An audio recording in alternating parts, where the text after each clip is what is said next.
All right, people. So our next spoiler review is going to be for the Christopher Nolan epic majesty of a movie, magnificent of a film, the Odyssey.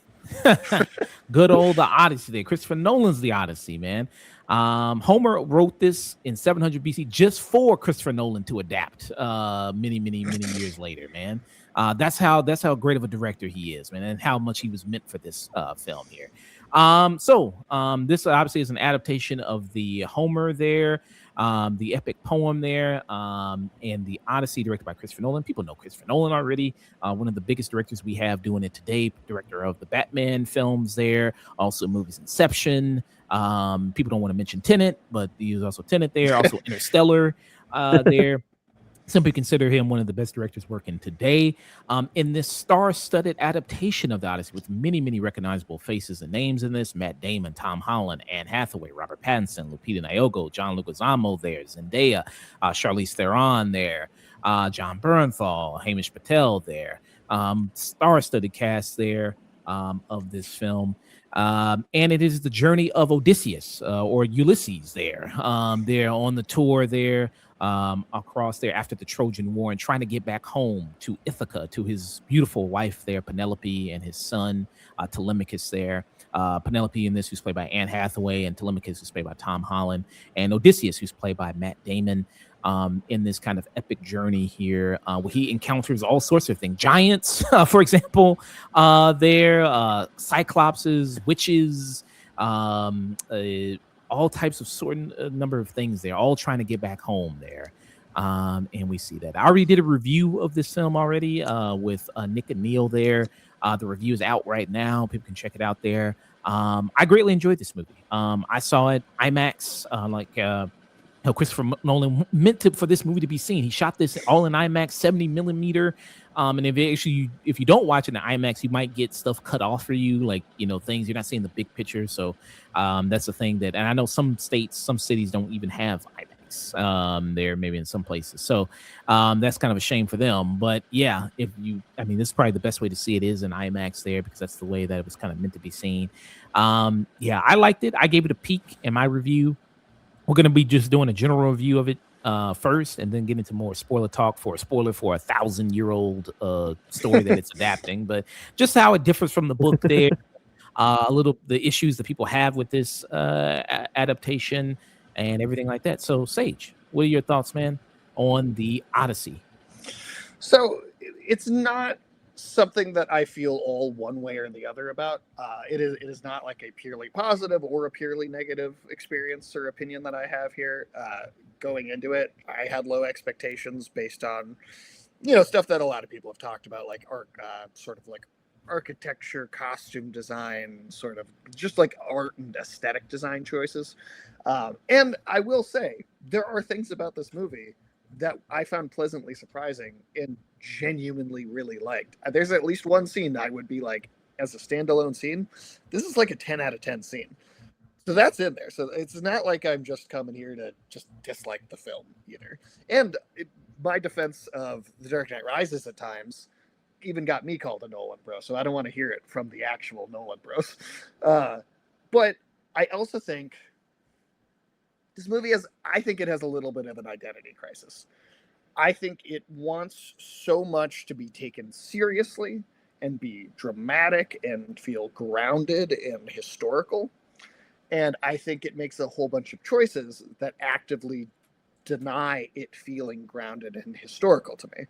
And a lot of the conversations that I've had and that I've seen being had are, when you say that, people will say, well, it's just a fantasy story. Don't look for that. That's ridiculous to look for that in a fantasy story. But I feel like it's trying so hard to do that. And it brings up these things about real history. And again, it wants you to take it very seriously. And I think those two ideas sort of clash against each other. But then also when people say it's just a fantasy story, I feel like there are certain parts of the fantasy that sort of are downsized and kind of cut out, or at least cut out a lot of. And then it's like, if it's just a fantasy story, why are we doing that? So I see a little bit of a circular logic happening with some of the discussion around the film. Um, and again, I didn't think it was a bad movie. There were certain parts I might say I thought were bad, but it's again, it's not all one or the other. It's a very mixed experience for me. I ultimately, I'd probably just give it a stream it. Um, I I don't think, like, I wasn't like walking out upset that I saw it, or like super pumped to go see it again. It's just kind of lands somewhere in the middle. Mm, okay. What say you there, Odysseus? What say you? Oh, Jesus. So this movie, it feels like two movies kind of awkwardly Frankenstein together to me. It's like when I went into this movie, based on the trailers I saw, based on the set photos I saw, based on everything that I kind of expected going into it, I expected I was going to hate everything about this movie. I thought it was going to be like if Homer saw this today, he would fling himself into the pits of Tartarus. But it's not all bad, as Sage was saying. I think the thing about this movie is that the first half to 2/3 is like kind of abominable. It's like got really good cinematography, but then it has the set design, it has these costume designs that look cheap, they look hokey, they look just incredibly awful. Like, even if we're accepting these sort of ahistorical, like, we're not doing the period costumes and all that, which would go against the marketing for the film and what Nolan has said. So I still have to hold that against him. But even if we were ignoring that, the costumes still look like they came out of Spirit Halloween. They look bad. And every scene where they appear completely like sucks all the drama out of whatever the movie is attempting to convey. There is a genuinely really good scene in the third movie where you have Odysseus giving this monologue, and like it was winning me over. It was great writing. It was paced really well. Everything was clicking for me, and then it cut to like a flashback of them opening the gates of Troy, and we see Agamemnon standing there in his Batman armor, and it made me bust out laughing in the middle of the theater. It completely killed whatever drama the moment was going for. And it's like, if this was intentionally trying to be funny, I would probably love this movie. But the movie is like humorless. It feels like it's trying to be this like dour, super serious, philosophical story, and it has just too much cheapness and goofiness to it to work. Interesting. And Agamemnon, who's played by Benny Safdie, who only doesn't have lines of dialogue until like towards the end of the movie, and they do this sequence in Hades, which I think is really great. I like that scene actually. That is the scene I genuinely liked, and I gotta say, I thought Elliot Page was kind of a scene stealer, and the acting. Elliot Page killed it. Yeah, and the acting that he did in that scene, I thought was like some of the strongest in the entire film. Yeah. And we see, and then I mean, since we're already on the subject already, I guess. Elliot Page. So Elliot Page is in this, and then Lupita Nyong'o. They were kind of I guess, the people that were drawing the most ire there from critics of this movie. It's like you have this trans person in it, you got this black person in it. What the fuck is this kind of going on? And for only them, I think collectively they had a screen time of 9 or 11 minutes collectively put together. Probably. You know what I mean? I think it was only like 3 minutes and 59 seconds that Lupita was on, and only like 4 or so minutes that Elliot Page was on, because Elliot Page is towards the kind of beginning of the film, and then shows up towards the latter part of the film, and we see kind of Elliot Page as a soldier and everything like that part of it. But Elliot Page is not Achilles. He's not Achilles at all. He's actually Sinan, which is a character from the Aeneid that's not even in the Odyssey. Okay, so I don't I guess they must have got some bad leaks or whatever of like, oh, Elliot Page is Achilles. I don't know where they got that from. People got that from, but yeah. Why would Achilles be in the Odyssey? He was dead at this point. I don't know. The people get their history from Troy. I know. But I mean, he even died in Troy. Some translations of the Odyssey, Achilles does speak with them when they do the Hades sequence, depending on the translation we're talking about. But again, the Sinan, the character he's actually playing, is from the Aeneid, which is a whole other book. And again, this is where I said earlier, I don't want the other people that don't like this. I don't want them to agree with me because they don't like it for very different reasons. I never cared about like the ethnic makeup of the actors in the film. To me, that's like caring about the ethnic makeup of actors in a rendition of a Shakespeare play. It's been done so many times by so many different people, and it's like it's just going to be whoever is an actor at that moment in time that's going to play these characters. Like I didn't need them all to be like ancient Greece, and to even be more specific, the actors with the darker skin tones actually fit the movie better because it's in the goddamn Mediterranean where there's a lot of sun. And why aren't these people pointing the finger at Tom Holland? He doesn't look even remotely Greek. He's like the least Greek-looking person in this entire movie, and it's like, oh, you're gonna let him in, but you're gonna throw a stink over Lupita. I don't think so. Yeah, and then that's actually I the one person that I do find like distracting in their ethnicity is Tom Holland, because I actually do think he looks a little too white to be in this movie. He looks aggressively British. Yes. Aggressively English. Tom Holland looks like, yeah. I mean, even just a photo, like you could just tell, this dude is definitely. Like even Matt Damon, like because of the way that he grew out that like super bushy beard, I was like, he kind of fits in with the look of it. I can kind of buy him. Yeah, this movie actually did sell me on Matt Damon as Odysseus. That I think I didn't go into that thinking that would work, but no, it was actually good casting. That worked. Yeah, that's a compliment I totally have for the movie, is I genuinely think Matt Damon was really great. So I'm probably the most positive about this movie than either Sage Ulyssey, and I think some things I really loved about it. I mean, I think it is an epic film. I mean, you do have to see this movie in theaters, and I think Nolan, that's what he does. He's one of the few directors we still have working today where it's like, okay, if you're gonna see a movie in theaters and it's gonna be sold by who's directing it, he's one of the few people. Him, Ryan Coogler, Jordan Peele. Very few directors now have that type of pool. Where you're going to see, it's like, I'm going to see the new Nolan movie, and I've been a big fan of his work there, a lot of his movies, and like he's all about preserving film and keeping that authenticity alive there in film. And all this stuff was done practically. Most of the stuff was all done practically. The Cyclops was done practically. They do a cool thing when they talk about the scene with the witch, with Cersei, who's played by Samantha Morton, which there's a scene where she transforms people into pigs, and that was a great scene. That is the scene that I would say, like, if I was just ranking like an individual scene, that to me is a 10 out of 10, like perfect scene. That's a great scene. And then they said that was animatronics. That was animatronics that she actually melded, she pulled and everything like that, and morphed and shaped and all that stuff. So, that wasn't just CGI. So I think that's also something to be commended. And then also the fact that real sets, real locations, and then the actors talking about, like Matt Damon saying, this is the hardest shoot I've ever had to do in my entire life, of all these different places going to and all the different things like that, in filming. And I think, other than that, I think it is, the score of this movie, I think, is good. I think it kind of has a slow beginning, but I think when it gets into things, and when it gets into the journey that they're on, it does. I mean, you mentioned how serious this movie is, and that's kind of one of the criticisms of this movie, is how super serious it is.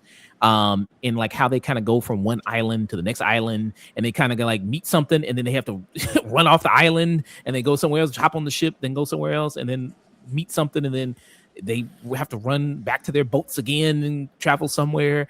Like, I don't know. I mean, I don't think that was meant to be comical, but I laughed at it because it just got to a point where it's just like, Jesus, these people having like the worst fucking luck in the world.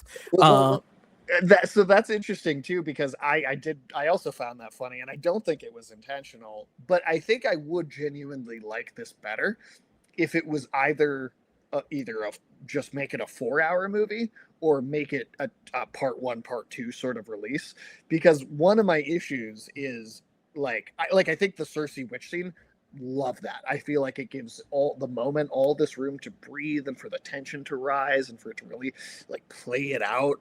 Whereas like stuff like this, to me, the Cyclops was disappointing, and the Lystragonians, I thought that with the giants, I thought that was just bad. Partially because I think they're rushing through these story beats so fast that I don't feel like you're spending enough time on fleshing some of these things out. Yeah, I hated both of those scenes. The Cyclops scene diverges from the source material so much that it feels like there's no point for it to be in this movie. It also doesn't really connect to the overall theme that Nolan is working with. So it's like, okay, we just sort of put it here so that we could just have a plot point of him pissing off the gods. That's all it was there for.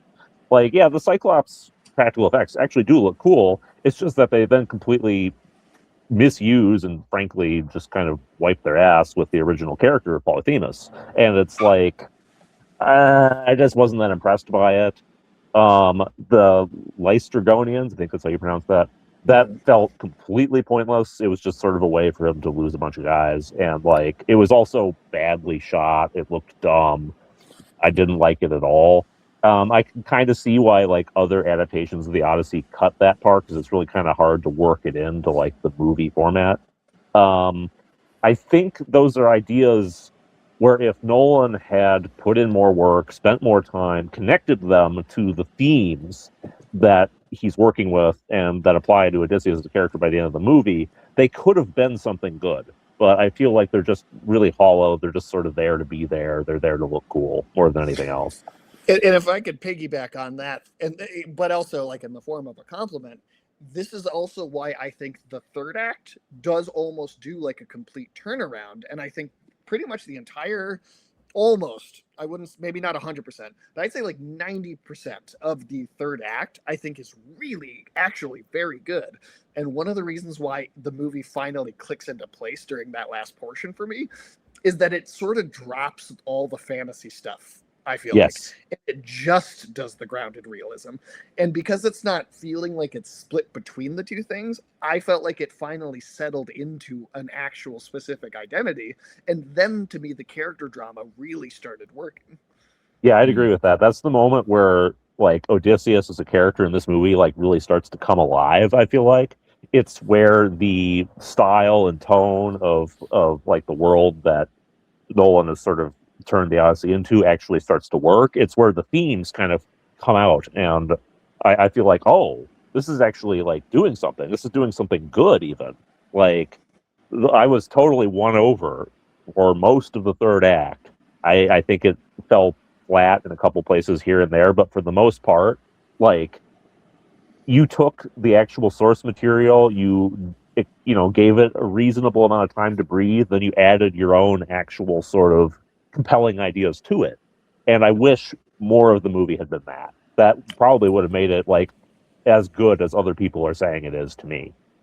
And I honestly think that if it had been a 2-part movie, and I was reading too that the like film canisters like that they use for like IMAX theaters, like they're like the size of them means that you can't have a movie be more than like 2 hours and like 45 minutes. That's like literally it's something like they got close to or did max out like the length of a film reel that it's like possible.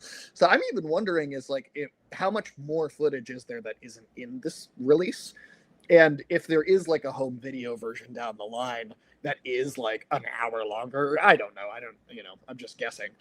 But I do think there's a possibility I would think that version is better if it lets more moments throughout the rest of the film breathe as much as I think the third act was able to. And I mean, something else I like about this movie, I think the performances. The performances I think are really great from a lot of people in this movie. Robert Pattinson, who he's one of the suitors in the movie. Him and Corey Hawkins are the two main suitors that we see. So when I was about to say Ulysses. When Odysseus is gone,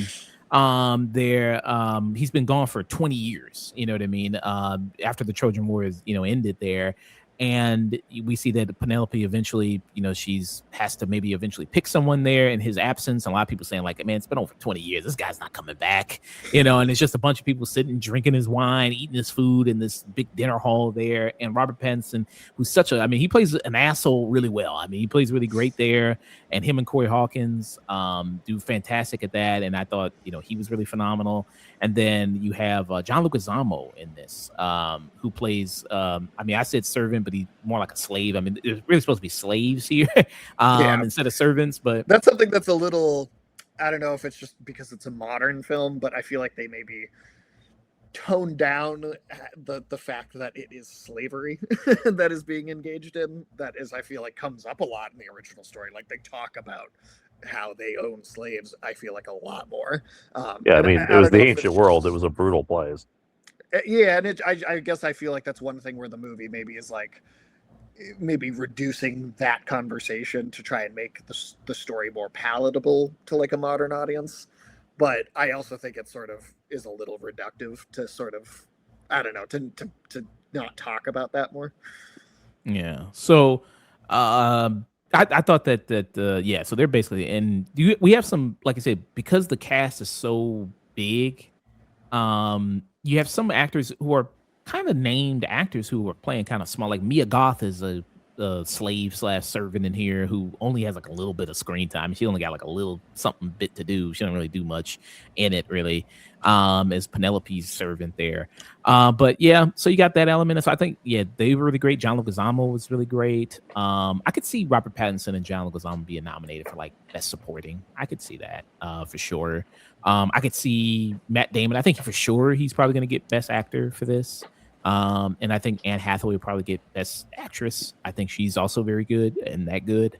And you bring up the whole kind of like the fact slave servant kind of thing. That's going to get into spoiler talk about like how other people kind of see this movie, and then especially like Emily Wilson and the translator there with this. But yeah, I think the performances are really fantastic in it. This movie's about 2 hours and 45 minutes, so about kind of close to a 3-hour movie. I didn't feel that length at all. I think the length went by quick for me. I didn't really feel it. I was interested all the way through. I was kind of locked in.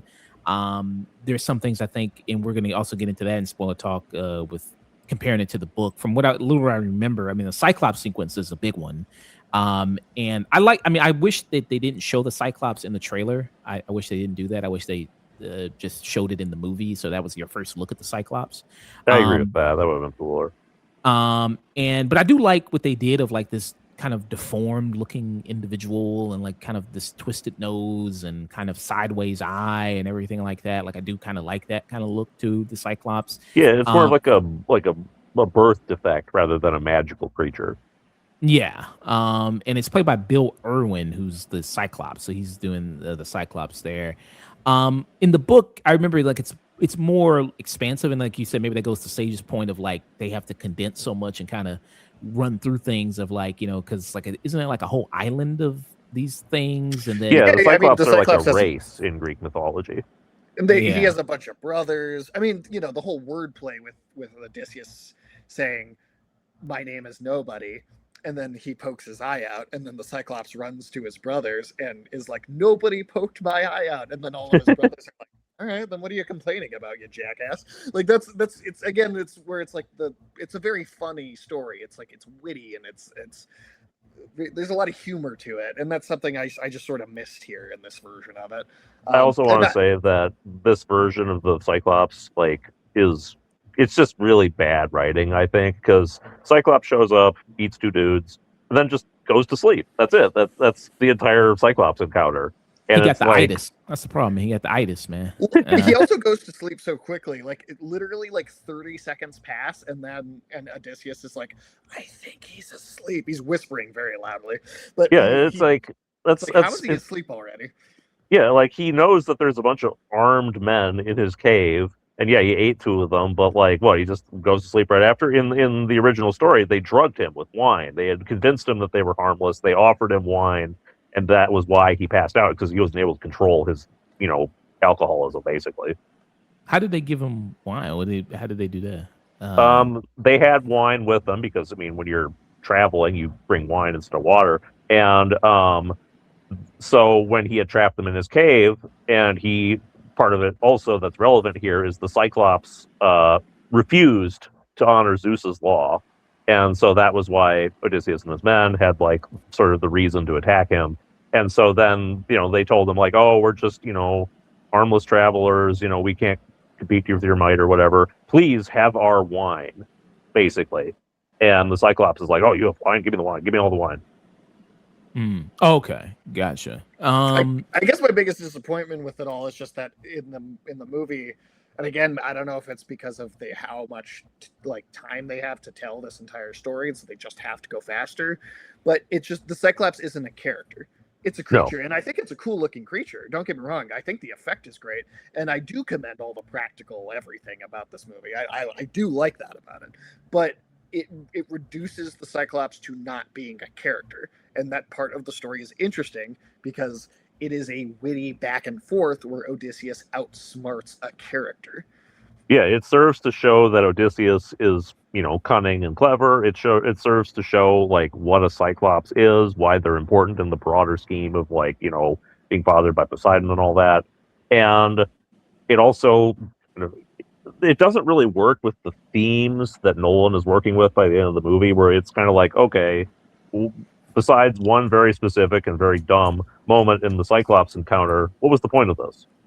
Why was this in here? Yeah.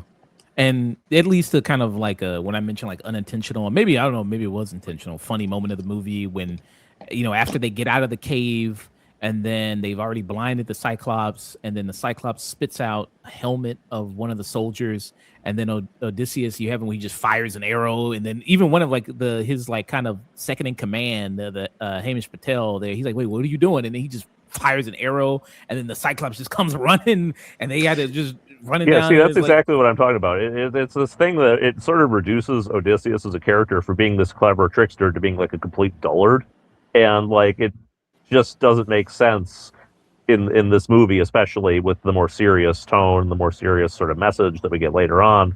And it just feels like we needed a reason for Odysseus to do something to make the plot move a certain way. I know, let's have him be an idiot. Well, I mean, in the book, doesn't he eventually at the end, doesn't he just say like, well, my name isn't nobody, I'm Odysseus? Right? Yeah, and that's because it fits specifically into his prideful nature. A lot of these old stories, are about like how pride is the downfall of heroes and stuff. And that doesn't really work with this Odysseus in this movie because he's never really depicted as a very prideful guy. He seems to be more like almost self-hating than anything else. And like when he does it in the book, it's because the gods don't hate, or like it's like doing the whole Trojan horse thing is not some this big thing that the gods are like, well, you fucked up here. When he fucks up is by taunting the Cyclops, right, and bragging and being prideful, and he's trying to like spread his name and his legend. He's not really regretful about what they did. If anything, he's far too proud of it, and it's that moment of bragging about his name and who he is. That's what gets them cursed by the Cyclops being like cursed by Poseidon. Interesting. Yeah, but you got that moment in it there. And when Ulysses, he brought up kind of the way that the kind of Nolan's what he's using this story for.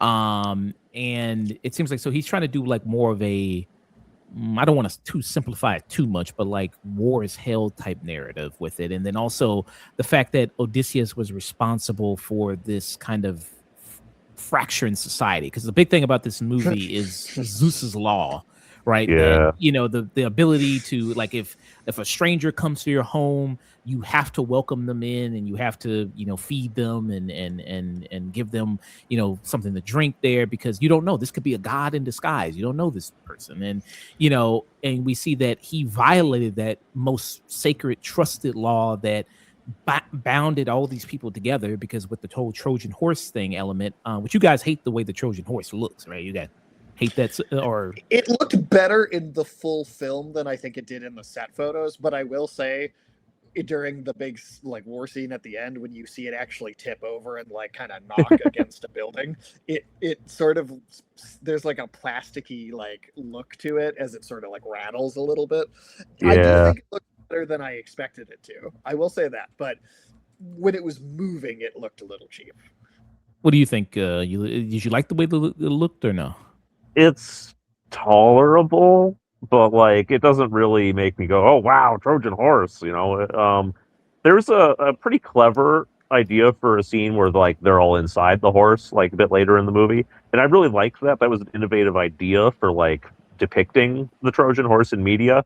But unfortunately, it's another one of those things where it makes Odysseus look like a complete idiot again, because he was in charge of this whole project, and he was like, I know, I'll leave the horse in water where the tides can come in. Oh, my men have drowned inside of it. I should have thought of that. It's like, who thought Odysseus needed to be the dumbest man in all of Greek mythology? Yeah. Yeah, I didn't really understand why they left it on the kind of the shore there. It could have been why like 6 feet forward, and they would have been all right. but yeah, that whole thing. But I don't know if like in Troy, I don't know if they show it because I haven't watched Troy in a minute there. I don't think I've ever seen Troy. But I mean, Troy's not very good. It's not a very good movie. but the whole thing of like the logistics of it, of like all these men, in this horse, and then the fact they're all pissing and shitting on each other and everything like that. Like you don't really think about, like, they were there in the horse for what, 5 days, I think. Something like that. Well, and classically, even in actual ancient Greek drawings or paintings that we have some sense of, they depict, it's depicted on wheels, right? It's this big thing and it's on wheels, so it's being pulled along. So I mean, like, I don't think necessarily like changing that is inherently a bad thing, but you're maybe making it more complicated to move just for the sake of making it more complicated to move.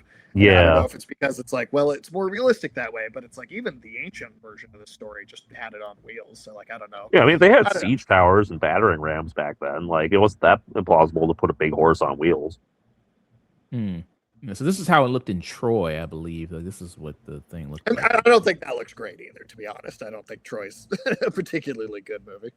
I don't even think that looks like a horse. That should look like a like one of the things from like that game, The Last Guardian, or something like that. Like I was gonna say it looks like a 5-year-old's attempt at a horse via Lego. Yeah. I'll say this: the horse in this Odyssey movie looks better than the horse in Troy. I'll say that for sure. But you had that aspect of it of like, of war, and then Matt Damon, this character of like, him being the person that kind of broke this. But you kind of scoffed at that.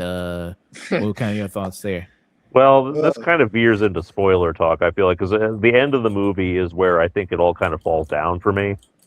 Okay. Because I did think most of the third act was like such a fucking breath of fresh air compared to the first like 2/3 or whatever, and then it all managed to sort of come back around to sucking in like the very last end part. Okay, so where they try to tie the themes together, and it just it didn't work. I'll get into more later, I think. Okay, so let's do rating, and then we'll do the spoiler talk. So I gave it a peak, this movie there. That's what I gave it on my review there before. So I won't go into a whole thing about it.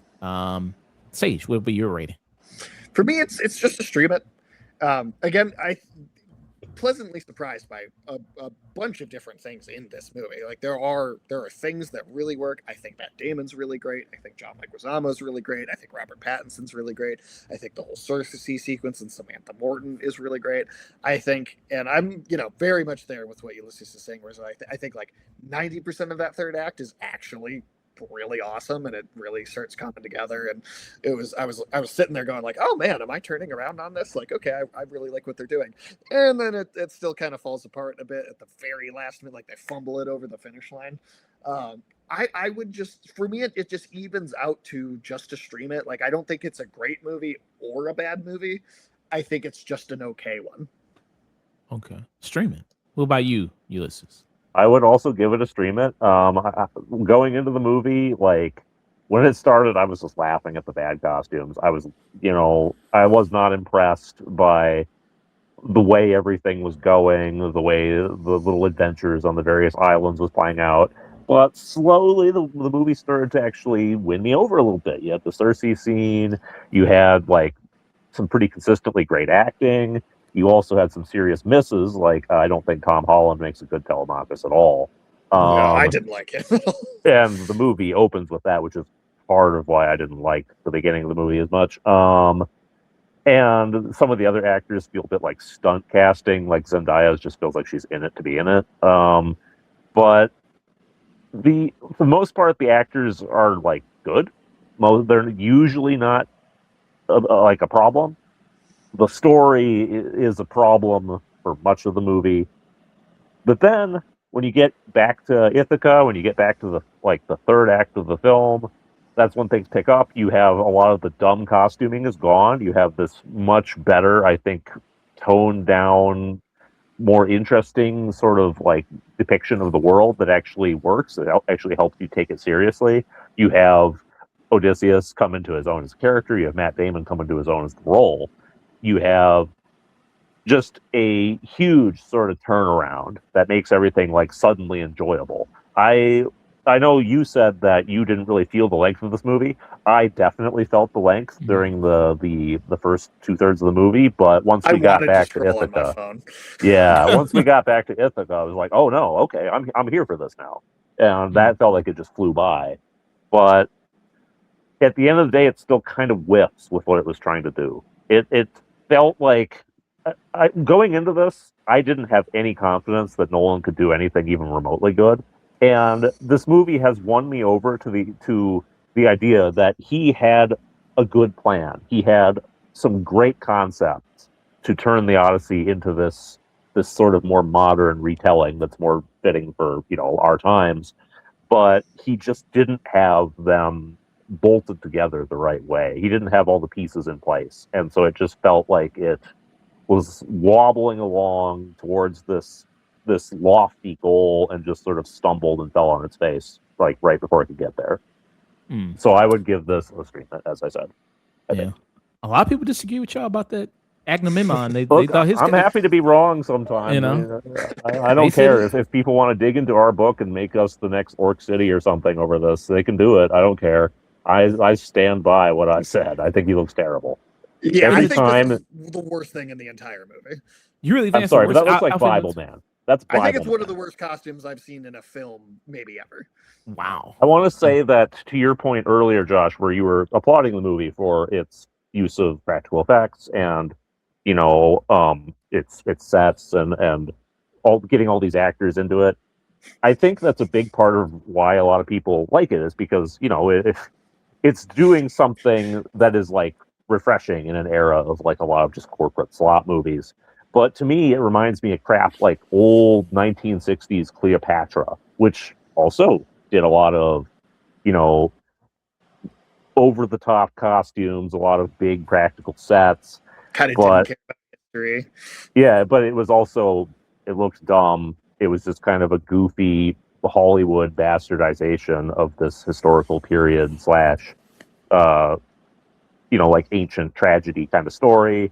And it just felt hokey. And I think that is exactly how the Odyssey made me feel. It felt like it was hokey. Well, Yeah, that is exactly what I think of when you show me the Agamemnon costume in the Odyssey. This kind of stuff. Yeah, this is 100% what I thought too. And really, I think the best way to describe the costume is that what if Tim Burton ratatouille'd Zack Snyder on the set of Roman-themed Power Rangers? That's what that costume looks like. Yeah. I mean, in the trailer, I wasn't so sold on it, but I don't know. Seeing it in the movie, I think it looked kind of a lot better in the movie. And then what it's kind of supposed to represent, like this guy, because people just say he's just aurifying. He's just kind of just looking, just standing there. You don't see him pull out a sword, nothing, anything like that.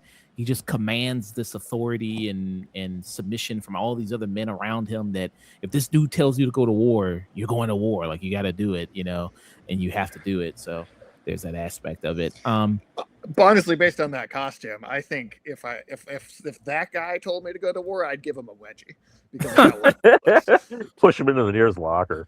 Yeah, seriously, I could not there were scenes where I was actually liking the movie, and then he'd walk on screen and they'd be like, "Okay, nope, you ruined that whole scene." So you guys give it a stream it. I give it a peek for the Odyssey. So quick little spoiler talk there. Just about this movie. And its comparison to the book there, what some people have said about it there, all of the kind of controversy leading up to it, all that kind of stuff there. We're going to discuss in the spoiler section. So with the movie, so you mentioned the ending of it. So Matt Damon finally gets back to Ithaca there. And then when he gets back to Ithaca, he learns from John Leguizamo's character there And at first, when he gets back to Ithaca, he doesn't make a big announcement like, "Hey, y'all, I'm back. I'm Odysseus and I'm back here." He works his way back into via disguise back into Ithaca there, and tries to see like, okay, what has really happened since I've been gone, and try to reintegrate that way. In the book, I think Athena is the one that disguises him, but in the movies, they've never really done that. It's mostly just him putting on like some robes or something like that, and then everything like that. But Agamemnon tells him he should do it, and he's like, okay, and that's it. Yeah. Because Agamemnon, he tells the story when he's in Hades about how when he returned home, and he's like, well, man, I don't know. All of a sudden, my wife, she killed me, man. I mean, all I did was kill our kid. I mean, what the fuck, bro? Like, she just killed me out of nowhere. Like, what the fuck?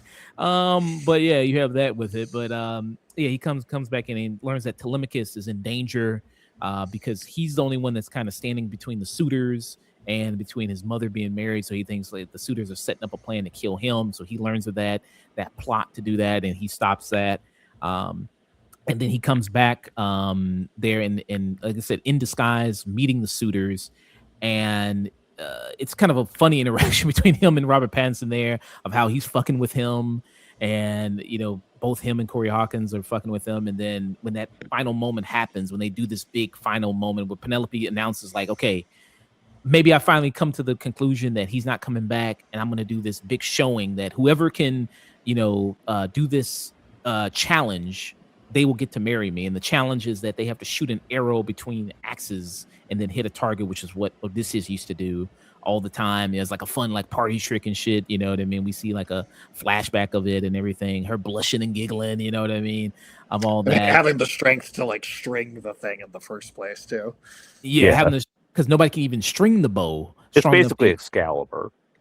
Basically, yeah, I guess you could say, something like that. And that has, comes up, and like all these suitors, they give their try. We see him, and he goes like, well, he's on the way back, and he's like, okay, well, let me try. Which leads to like a classic Robert Pattinson line that's been stuck in my head since that movie came out there. That's been just replaying there. But yeah, and his bitch ass don't even try. Like he's like, well, okay, I already know. I don't even want to try. I thought that was great. The way he just cowered and tried to like bark orders and not help at all. I thought that was genius. So you see that, he's the one that obviously he does the challenge and he completes it, and then that lets Penelope know that maybe this guy is worthy of it there of marrying me. And then they have a conversation afterwards, and then no, wait a minute. No, the conversation was before the challenge. Yeah. Sorry, that was before. And I think that's a very good converation for the most part. I think that really works.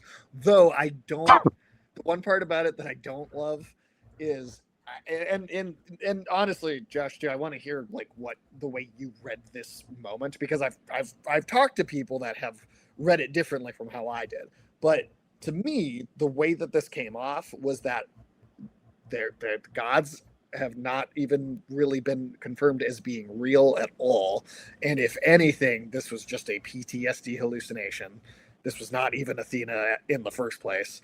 I've heard other people say, well, it was just that it was Athena, but she was taking the form of this girl that he saw die during the war in Troy. I took it as he's just been hallucinating this entire time. Hold on, I gotta play this real quick. Somebody get these beggars out of here. That'd be a good like soundbite to use on like a stream or something. Yeah, I'm gonna use that for a soundbite, I think. But to your point, so when he has this conversation with Anne Hathaway, and he tells her about, because he presents himself as a soldier that fought with Odysseus under him in the Trojan War and afterwards and everything, and that all these kind of things that he saw. And the fact that, these men that after the war was over, and then first of all, like I mentioned before in the initial review of how he broke Zeus's law, which was this trusted thing between all these different islands that, the people there in Troy, brought this horse in because it was supposed to be a gift from the gods, from them. It's like, hey, use our gift here. You beat us. It's done. It's over. But they tricked them, and they came in there and they slaughtered these people.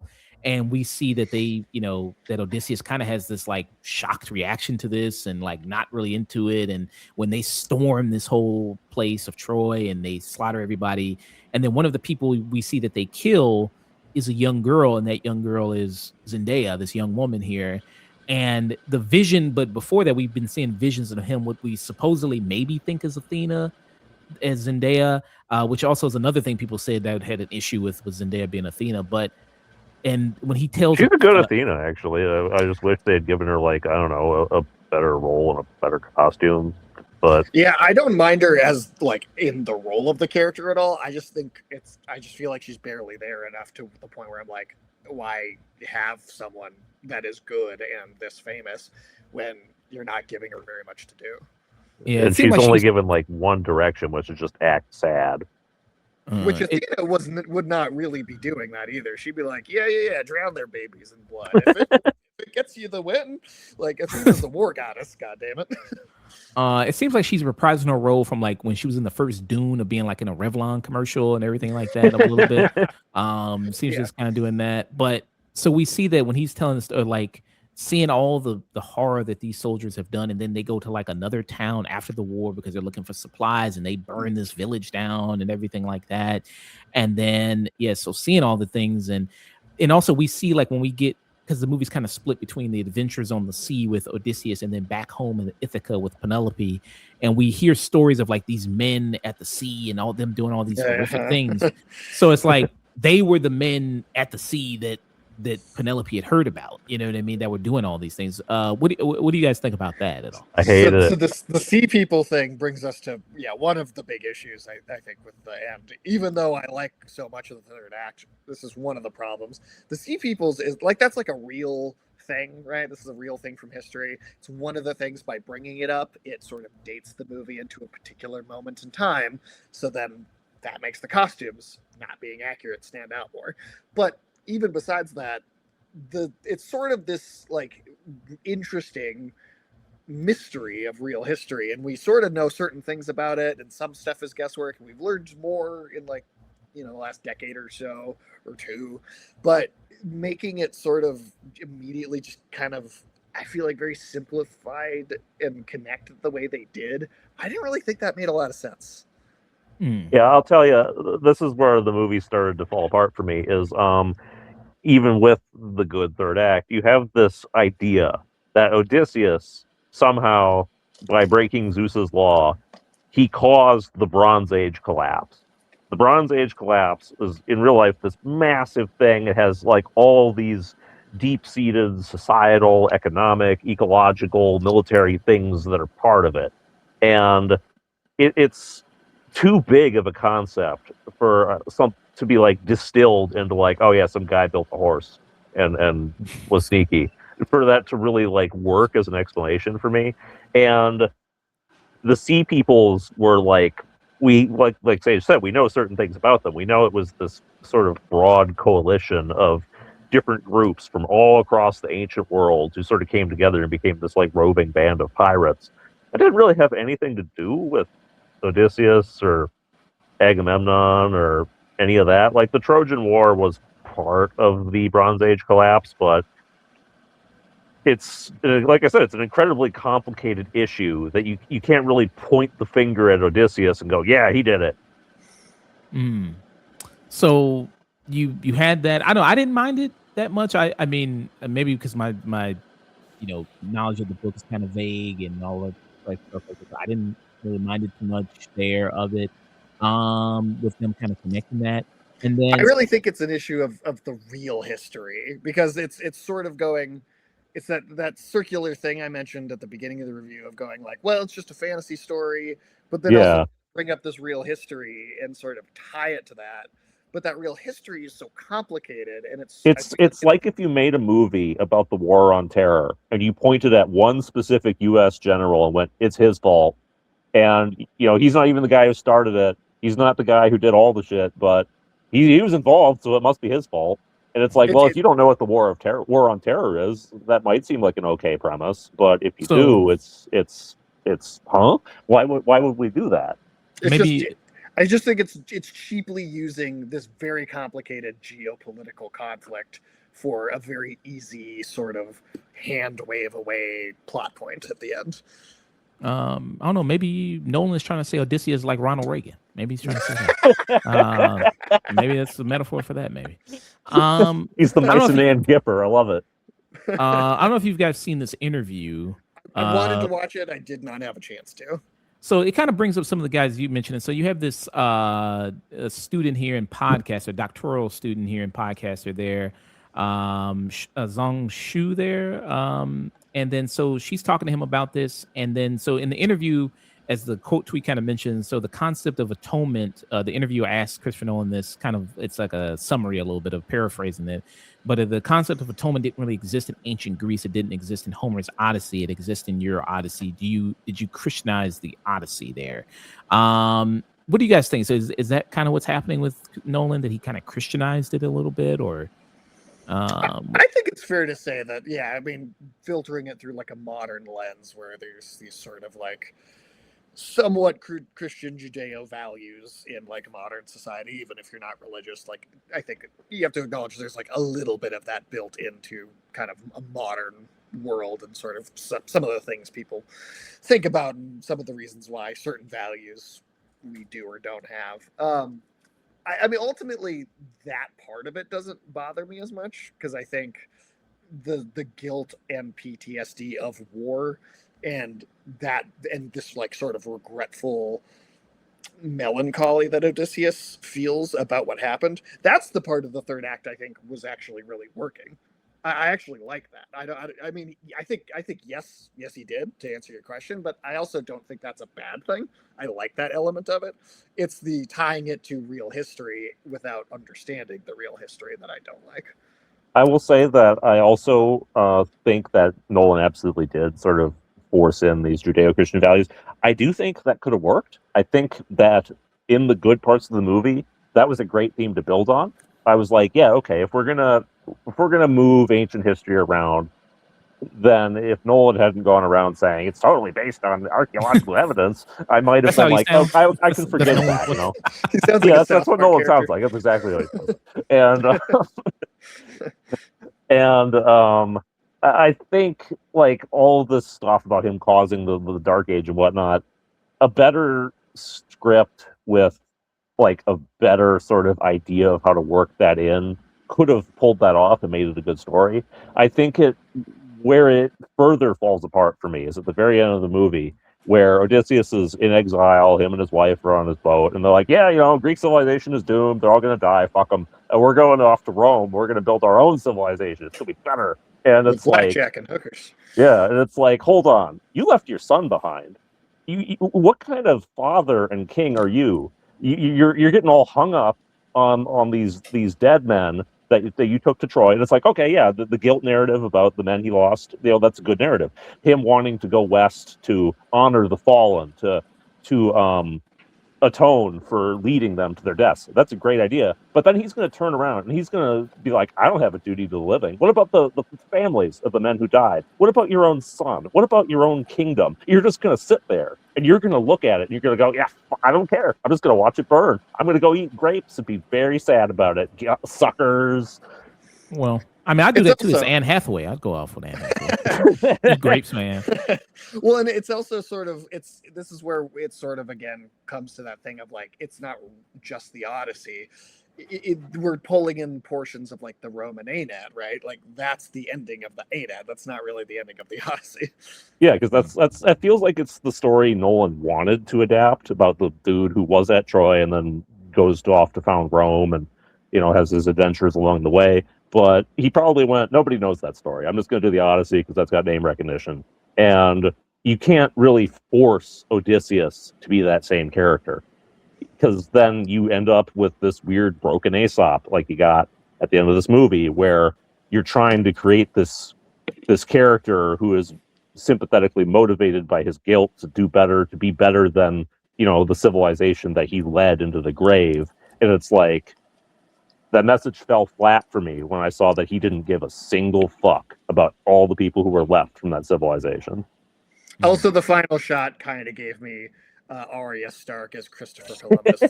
Oh, he's on the boat and Yeah. everything. What's west of Westeros? But yeah, so you have this. So it's kind of, I guess it's open to interpretation of like, is it actually Athena, or is it just his, like you said, PTSD trauma ghosts coming to him? You I know want what to I mean? know what evidence is there that it was actually Athena.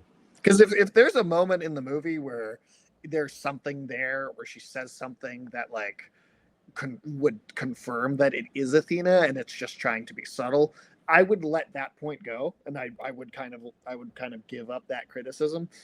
But I didn't notice anything like that. So I don't know if it's like he wants to leave, or is it pretty clear?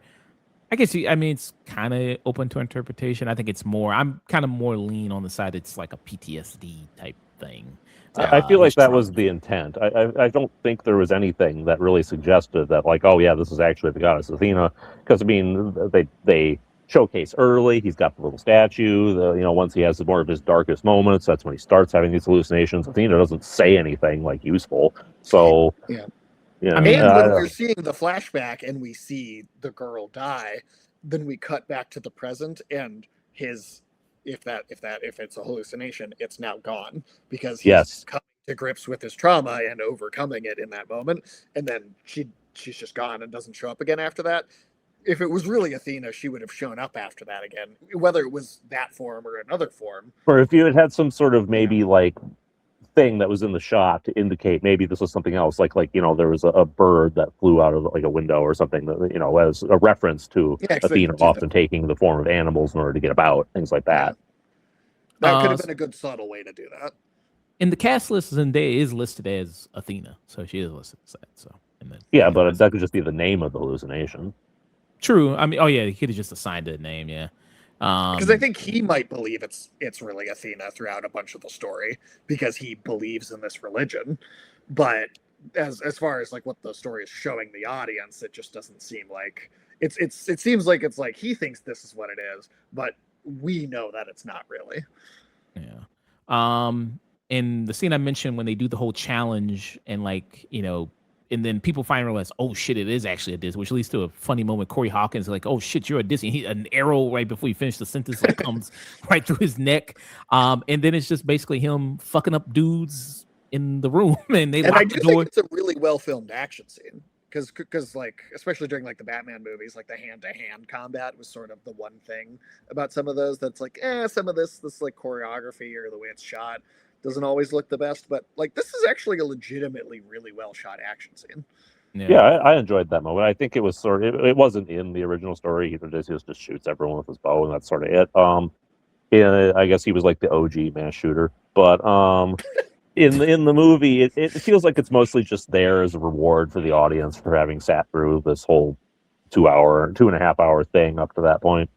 Yeah. So I know you idiots like the blood, like the fight. I gotta show this to you. And yeah, that was saying. And then you had Robert Pattinson, who he's just like he's just standing there in the corner, like pick up the swords, pick up the shields, pick up the spears. I love that. That was good. He's like, idiots, what are you doing? There's only one of him and all of you. Why can't you just kill us? And he's just standing there, just barking orders there with that. And then he finally gets his comeuppance there. That's really good because it's like, yeah, I mean, he deserved to die. Like, that was a bitch. So yeah. So on the flip side, we also had sort of the minor arc with Telemachus, sort of like trying to prove that he has what it takes to be the next king, and it's like, I don't feel like he did that in a satisfactory way. He just he was in on Odysseus's plan, and then he like fought a dude in the closet, and that was like, okay, you get to be king now. And even the guy that he fought wasn't even one of the suitors, right? It was one of their house slaves that had like betrayed the house and taken the side of the suitors. Yeah, the one that was the bitch for Robert Pattinson. It was Logan. The bitch. Yeah, Logan Marshall Green, I think. Is that guy? He's like not Tom Hardy number 2. Yeah, not Tom Hardy. Yeah, variation number 2. Yeah. So he was in it, and then you have a whole little kind of fight sequence with him. Which kind of happens, and Telemachus, Tom Holland kills him. And so that's the big kind of climax of the movie there. And all the other kind of little things in it. I mean, in the whole kind of conversation of gods, because like Christopher Nolan said he wanted to, like Ulyssey was saying, make it more realistic and not really include the gods because the gods are a big part of the story of the Odyssey. And then, so it's it depends on the translation. Some versions they're in it more, some less, but they're always in it to a degree at least. Yeah, I mean, 'cause there's you have sort of the like philosophical binding that holds the story together, I feel like. yeah. So you have like the Cyclops who is supposed to be the son of Poseidon, maybe, and Mhm. he, you have Cyclops who prays to Poseidon, and then Yeah, I couldn't hear what the hell the Cyclops was saying too, That was because I just feel gibberish to me. yeah, it just was like, and then a couple scenes later, one guy's like, "Yeah, I heard him say that Poseidon was his dad." I was like, "Did you?" Because I didn't hear that. Yeah, there was like one word that sounded like it would start with a P, but it was like pusheen or something. I don't know.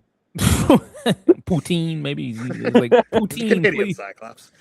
But yeah, he's praying to Poseidon there. And I don't know whether he listens or not. I mean, the next scene after that, where they go on the boats, like they have this horrible weather and rain and all this other stuff.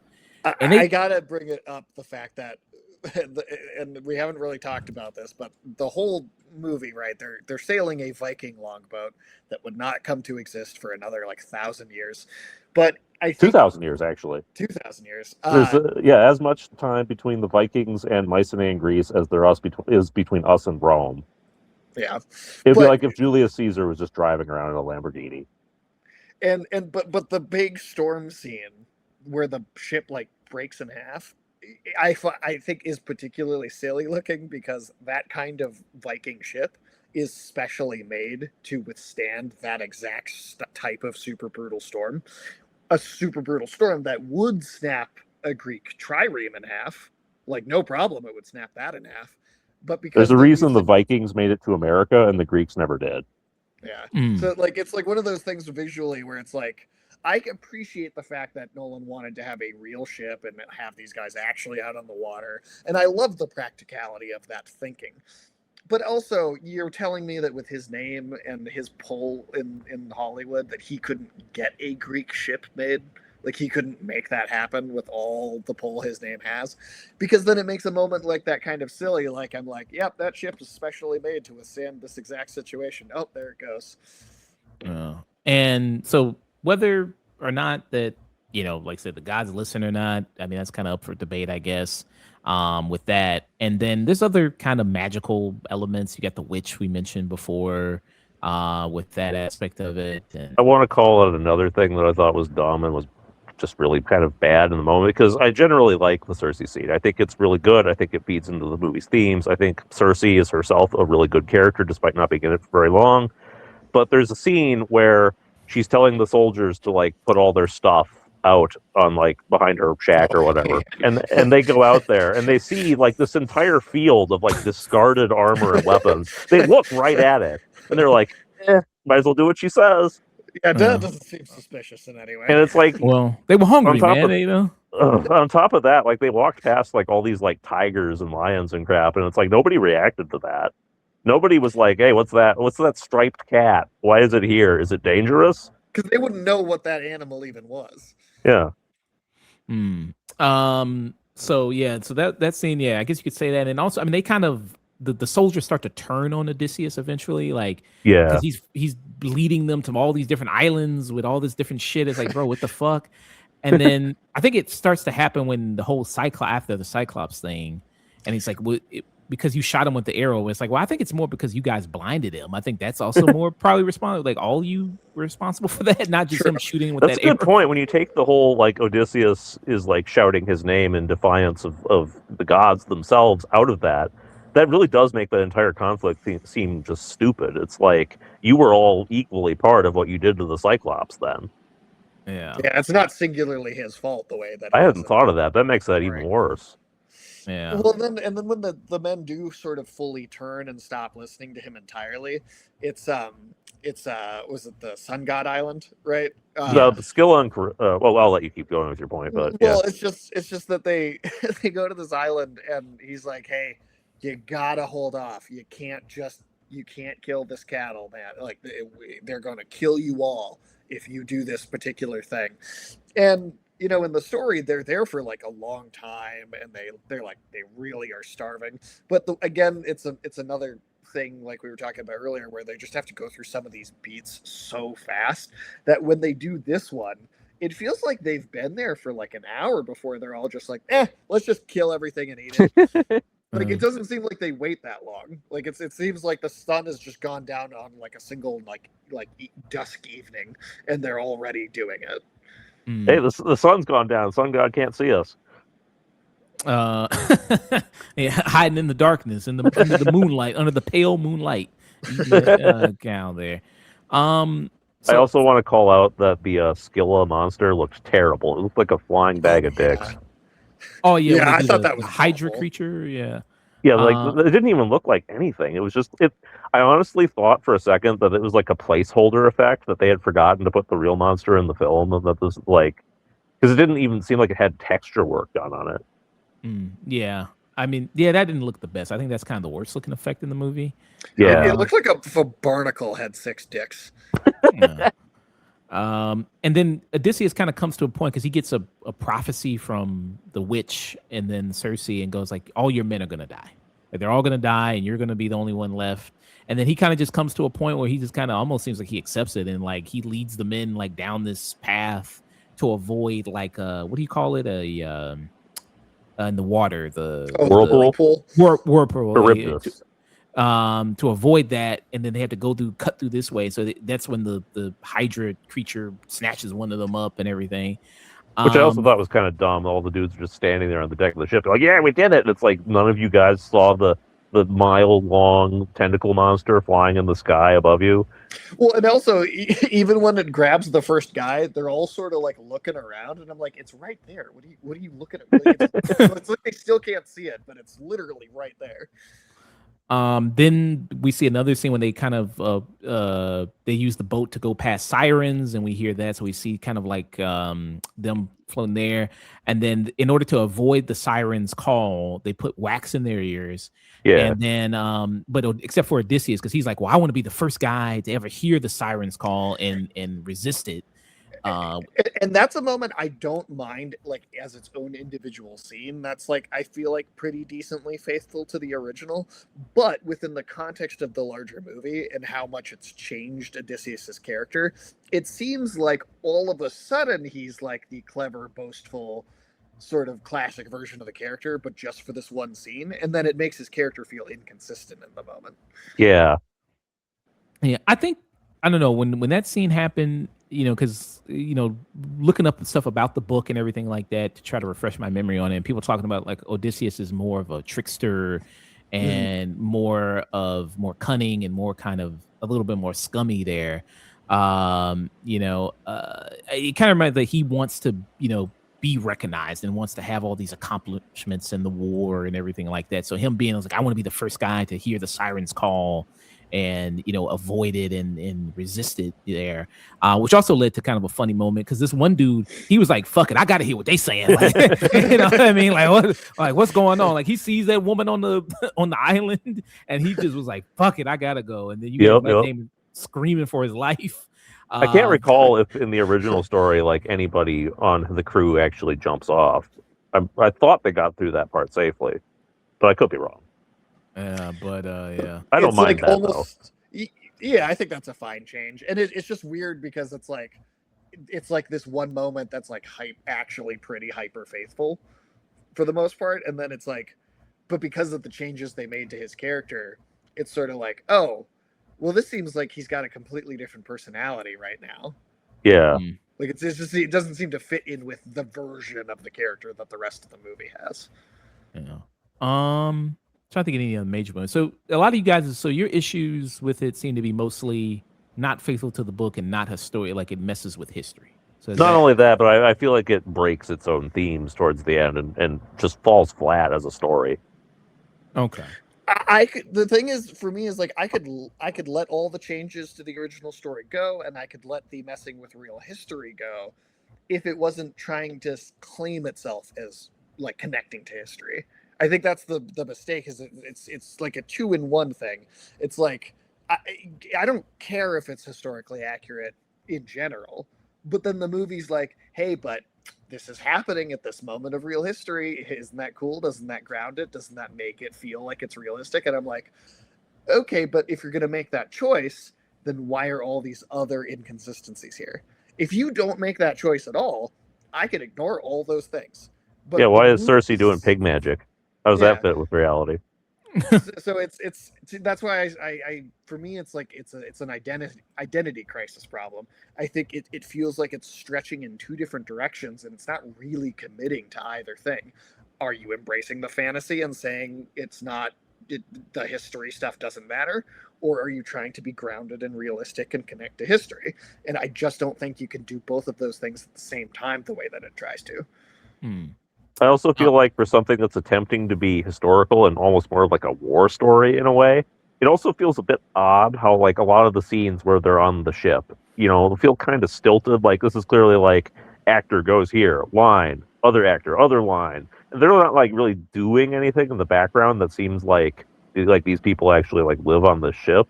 A lot of war movies that are attempting to sell realism will like they'll have dudes in the trenches like eating their food while like rats skitter by or whatever. They'll try and show you like how harsh the actual day-to-day life is for these soldiers. And I feel like those scenes in this movie would have been a lot stronger. It would have sold that message more if like there were actually supplies stockpiled on the ship, that they're running low. The dudes are eating their hard biscuits that are really horrible food while they're having these dialogue moments. If there was more of an emphasis on trying to make it feel real like Nolan wanted instead of just feeling like a Hollywood production. I forgot to mention, I also love what they did with Lupita Nyong'o, Helena Troy, how they kind of connected, like the fact that all of this happened maybe in her name and all these soldiers died and all this kind of violence kind of happened. And we see that when Telemachus visits Agamemnon's brother, who's played by John Bernthal. I forget, what's his name again? Melanius, is that the New York guy? Yeah, yeah. That took me. That's another moment that just completely took me out of any Menelaus. Part of Okay, yeah, that's right. But yeah, his doing his John Bernthal thing that he always does. I was like, this doesn't fit at all with what they're trying to go for here. Hey, tell Marcus I'm walking here. But I did like that. I like that part there.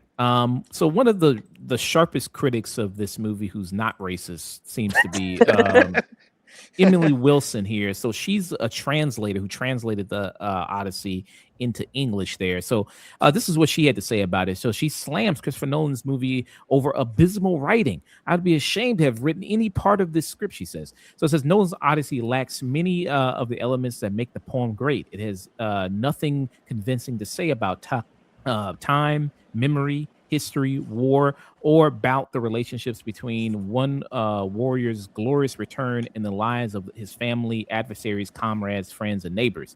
It lacks psychological, emotional, political, and ethical depth.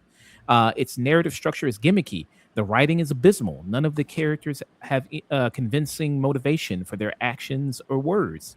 There are no sex scenes, man. Where are the sex scenes? There are no sex scenes. And that's a weird call out right there. Yeah, that's a weird thing. Was she just like horny in the theater or what? And all the food looks horrible. She said that there. So that part is historically accurate. Yeah, the food should look horrible. I guess it depends on what does she mean. Does she mean it looks inedible or like it looks like modern food? I can't remember really looking too much at the food that the suitors were really. I noticed a couple times and it did look gross, but again, I felt like that made sense.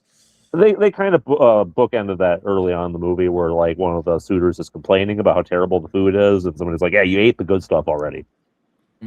Okay. And what do you guys think about what Emily Wilson has to say about the Odyssey? I think that she throws a couple weird things in there, but I do agree with some of what she says. I like when she calls it humorless or sort of lacking in a lot of the depth of the original story in favor of this other take, which, like, we've kind of been talking about. I think that there is some good stuff in here, and I think that they almost have something really profound to say, but they kind of fumble it at the finish line. So, like, I think she's being harsher than I would.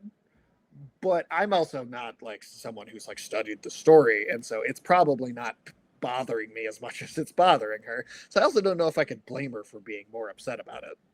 I would love to sit down and like have a beer with this woman and just like have a conversation with her about this entire thing.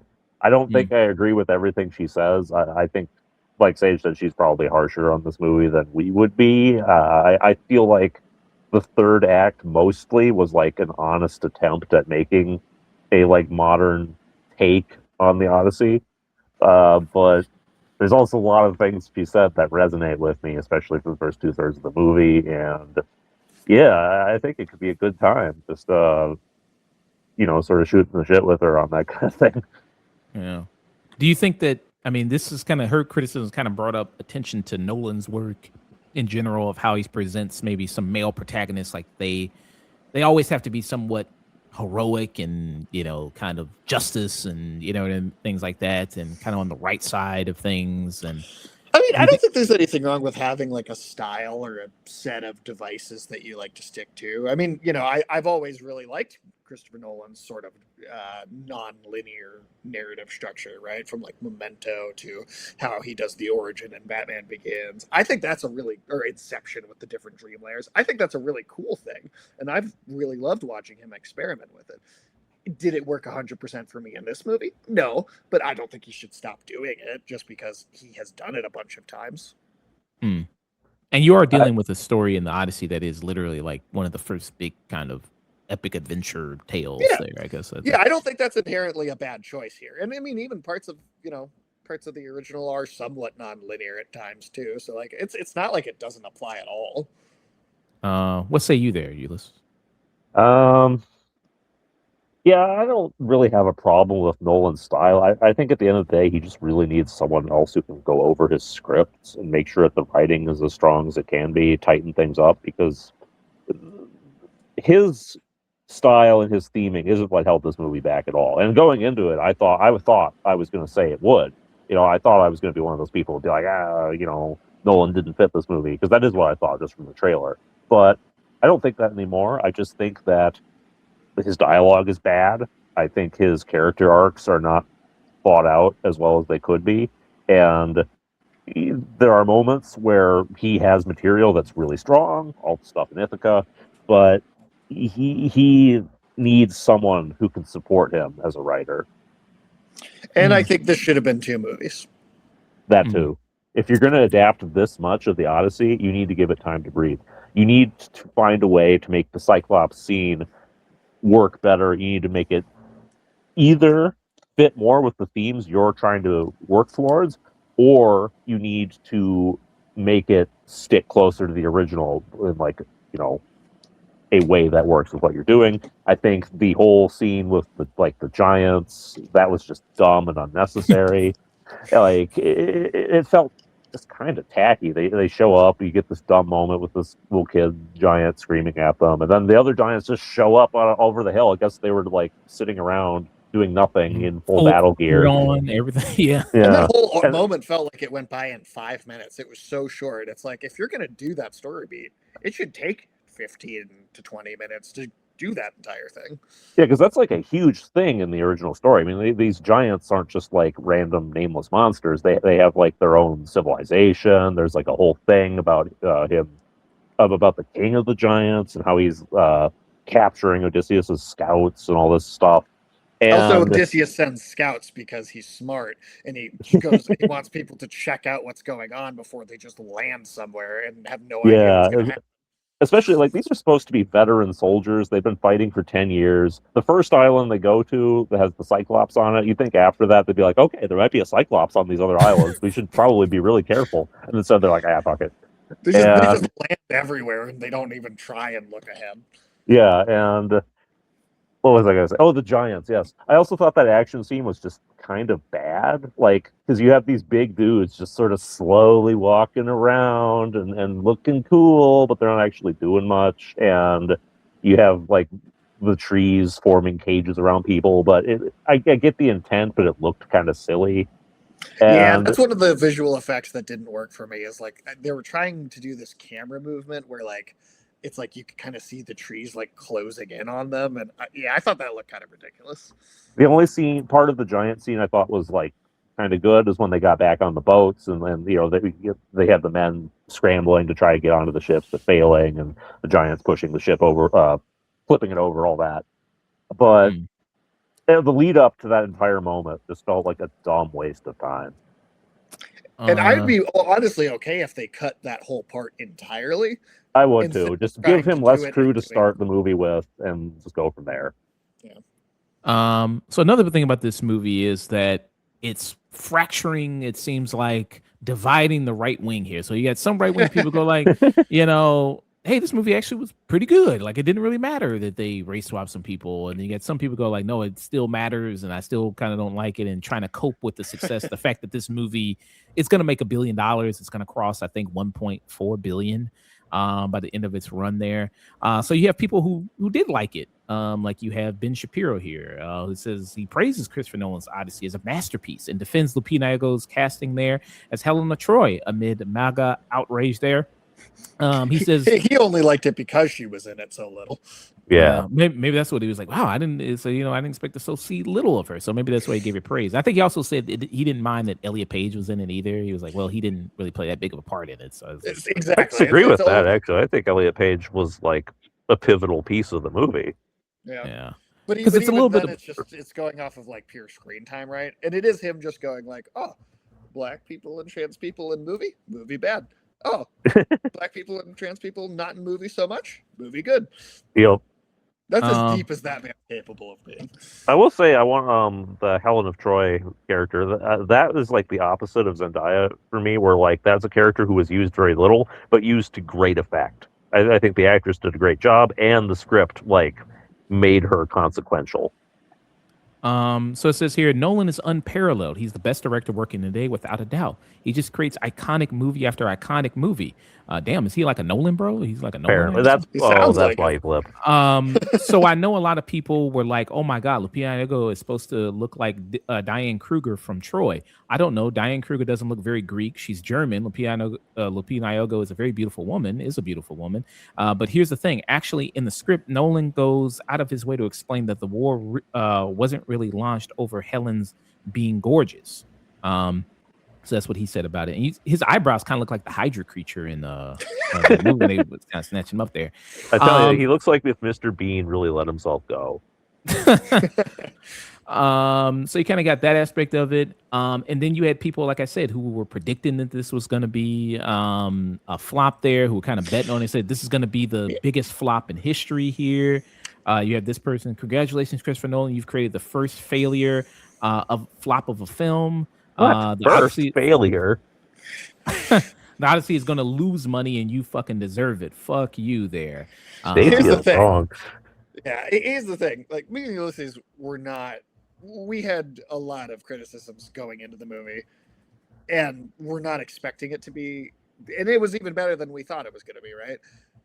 But I don't think either of us ever thought the movie wasn't going to do well financially. Like that's a shoo-in for this to be a big, popular, high-grossing financial success. Like, you have to be so stupid to think that, regardless of whether you actually like the movie itself in terms of quality or not.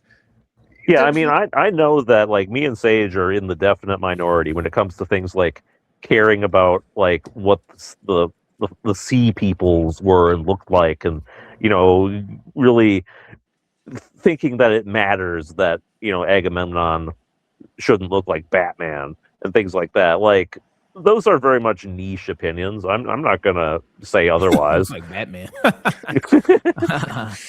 And like, it affects my enjoyment of the film, but I didn't ever really expected it to affect most people's enjoyment of the film.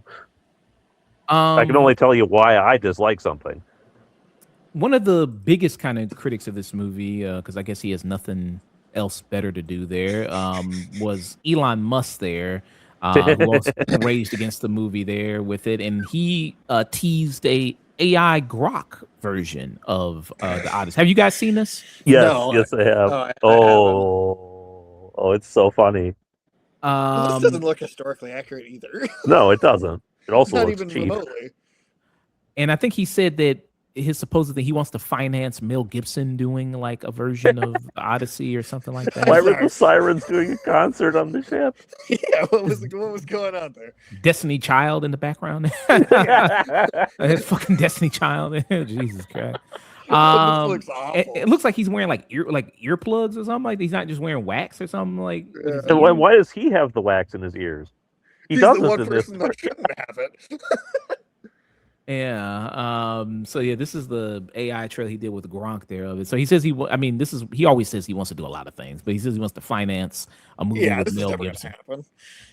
I know at some point in this trailer they show one of the gods who just looks like a Christian angel. I don't know if when that'll show Hey, up, but that's I what thought that Emily was Wilson hilarious. wanted. Too. She wanted some sex scenes, so maybe she'll like this. That's what she All wanted. right. I don't think she will, to be honest. Is it further in It's that? It's that got to looks be like it's further trying in. to be like old Ben Kenobi in Star Wars. There. Oh, right there. Yeah, Fuck.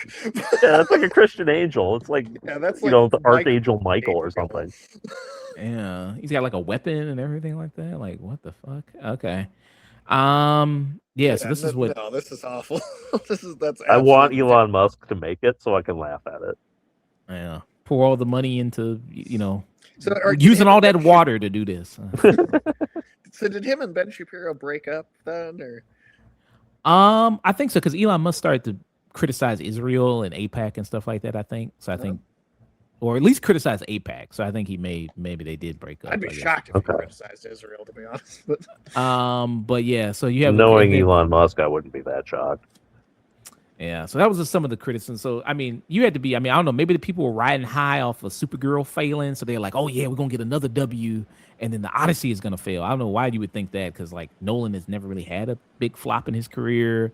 People want to go see a Nolan movie. Usually, he makes good movies typically, so it's like also Yeah, there. I mean, and I'll say like even like the movies of his that I haven't been like that into. Like I wasn't real big on Dunkirk or Tenet. I thought it was pretty bad. That's still ultimately like a relative minority of his filmography. Like I have really liked the majority of his movies. Yeah. And I do think, as much as I dislike the Odyssey, like I think Nolan has proven that he can do stuff like this if he has somebody who can upgrade his scripts. Like I went into this thinking keep Nolan away from ancient history, and I came out of it thinking maybe he just needs help. So that was our thoughts on the Odyssey there.